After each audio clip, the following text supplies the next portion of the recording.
Events in Russia have called into question Vladimir Putin's authority. But as the conflict grinds on and Ukraine vies for dominance, it looks possible this war may only have one true winner: China's leader, Xi Jinping.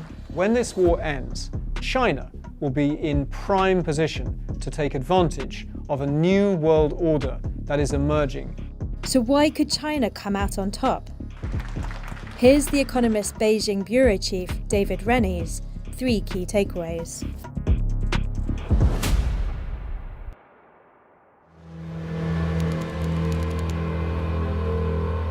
China's position is that it is a peace-loving giant and neutral in this war, but it's a pro-Russian pseudo-neutrality. The big gap between the West and China is that across European capitals, in Washington and other allies, we want Vladimir Putin to pay a high price for his war of aggression. China wants Putin to pay no price at all. China doesn't care who ends up in control of Luhansk or Donetsk, but China does see opportunities to use the war in Ukraine to advance a few core national interests. It wants to divide the West, to split Europe from America. They want to delegitimize the NATO defense alliance, and finally China wants to delegitimize and demonize sanctions imposed on Russia. China is coldly calculating that by refusing to take sides, it could, at the end of this war, end up as the only important friend of a weakened Russia and as the indispensable security guarantor and rebuilder of a shattered Ukraine. You could imagine that Xi Jinping is embarrassed about being best friends with a loser. That's not good in China's dog-eat-dog world of politics.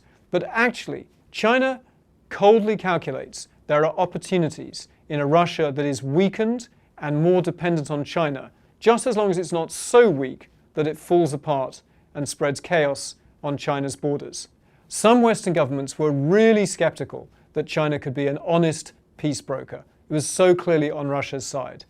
But now, because the leader of Ukraine, Volodymyr Zelensky, says that he wants China at the table, you're now seeing people at least willing to let China explain what it thinks. Zelensky knows that Ukraine will only be safe if there are serious security guarantees that Russia won't just try this again. And the reconstruction of Ukraine is going to involve an extraordinary amount of money and construction companies, and China is good at both of those. Russia has burned its bridges with European neighbours, customers for its energy, in ways that are not going to be fixed for a long time. That leaves Russia looking east and realising that for all its fears of a rising China, it doesn't have a lot of alternatives. When China looks at the globe to look at areas where it could advance its interests because it is so much more dominant over Russia, look at places like the Arctic, where Russia has actually been quite wary of letting China take advantage of melting sea ice, creating new shipping lanes, new opportunities to build ports as climate change unlocks the Arctic. But maybe Russia won't be in the same position to say no when China comes knocking. This war in one corner of Europe is reshaping the map of the world order. Look at India, a country that buys most of its advanced weapons from Russia, but has serious border disputes with its neighbour China. Now India is more receptive than it has ever sounded to defence partnerships with America. Why?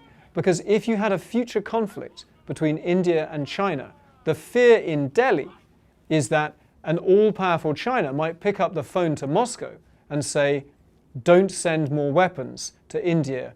China is patiently waiting for us to get tired of this war.